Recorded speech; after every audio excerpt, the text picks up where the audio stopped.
โยบบทที่สองและอยู่มาวันหนึ่งเมื่อลูกชายทั้งหลายของพระเจ้า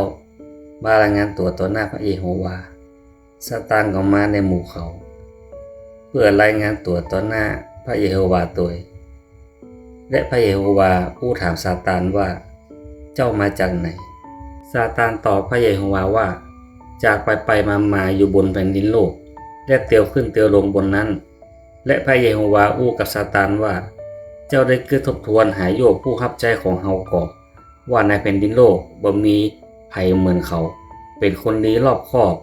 และเตี่ยงธรรมเก่งกว่าพระเจ้าและหันเสียจากความชั่วร้ายเขายังยึดมั่นในความซื่อสัตย์ของเขาอยู่ถึงแม้เจ้าจวนเฮาคือต่อสู้กับเขาเพื่อทำลายเขาโดยบ่มีเหตุผล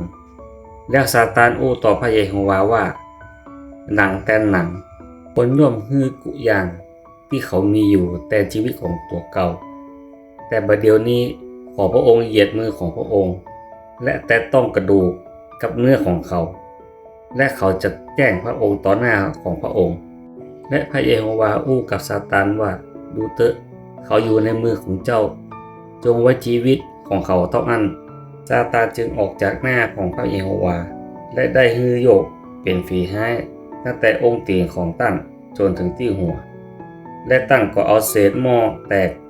โขดตัวของตั้งได้นั่งอยู่ในกอขี้เต้าแล้วเมียของตั้งอู้ว่าตั้งยังจะยึดมั่นในความซื่อสัตย์ของตนแห่งกาจงแจ้งพระเจ้าได้ตายเหียเตอะแต่ตั้งตอบนางว่าเธออู้ยังไม่ยิงบัดดีจะมาอู้ไอ้หยังเฮาจะรับสิ่งดีจากมือของพระเจ้าและจะบ่รับของชั่วของกาในเหตุการณ์นี้ทั้งสิ้น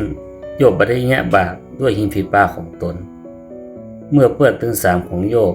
ได้ยินถึงภัยพิบัติทั้งหมดที่ได้เกิดขึ้นกับตั้งก็มาจากที่ของตนคือเอลิฟัตเจ้าเตมานบินดัดคนชูอาและโซฟาเจ้านาอาเมเขาได้นัดมาพร้อมกันเพื่อร่วมทุกข์กับตั้งและปลอบใจตั้งเมื่อเขาแงนหน้าขึ้นแต่ไก่เขาก็จำตั้งบ่ได้ก็ห้องให้ออกมา